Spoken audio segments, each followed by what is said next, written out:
Hi friends, in this video to solve a signal system related question asked Spring 2006 EEE pattern.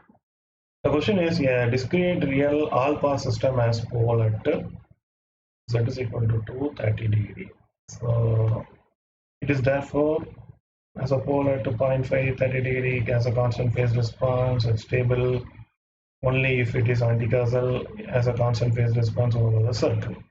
So you see this is all-pass system, right?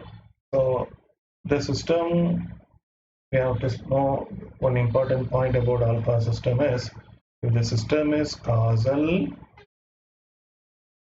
right? So causal system means if all poles inside circle, then system is stable, right? Here you see pole at z is equal to 2.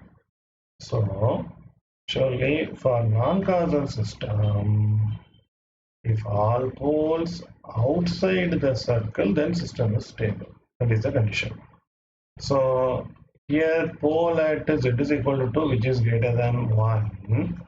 So what is the meaning? Since what is the third condition you see? If the system is stable only if it is anti-causal.